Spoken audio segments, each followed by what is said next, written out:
Hey bakers, so I know you guys are dying to see the real difference between the cookies. So I used one cookie recipe. Here is my chocolate chip cookie recipe. Notice I have yet to tell you the baking soda, baking powder, and cornstarch amounts. Okay, here's why. So here is the cookie made solely with baking soda. Remember what baking soda does? Baking soda spreads, that's right. So you're gonna get a thin and crispy cookie. Now, I know my cookies are big because I like big cookies and I cannot lie. So this is your thin and crispy one where you're gonna get a crispier, thinner cookie. Still going. Remember, baking soda, baking powder, and cornstarch, they don't change the flavor. They just change the density and the consistency of the cookie.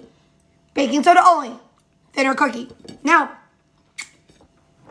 this is my solely baking powder cookie. It didn't spread out. It was literally the lump that I put it in on the baking tray because baking powder puffs. But look at the difference between this cookie. Baking powder, baking soda. Crazy. Again, no difference in flavor.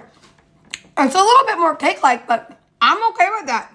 Now, this is baking soda and baking powder. Notice it's spread out. And it has a little bit more fluff to it.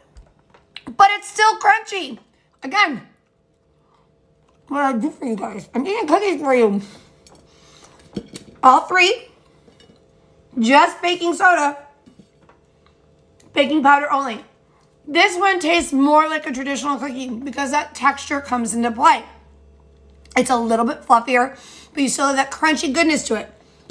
And now, the piece de resistance, my favorite way to make cookies, where you get the holy trinity of goodness, the one with cornstarch. This one is going to be more cake. Look at the fluffiness, the change in it, the fluffiness that you get. Same amount of baking soda and baking powder as this one. I just added cornstarch, and it's more cake-like. Fluffier. It kind of has an underbaked goodness texture to it. Are you wondering how much I put in all of them? Not a problem.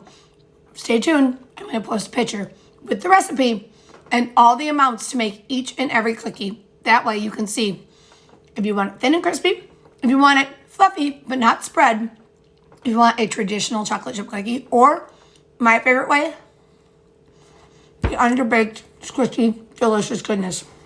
All right, these already have bites in them. I think I should eat these. Can't let them go to waste. That'd be really bad for people. I'm going to go eat these.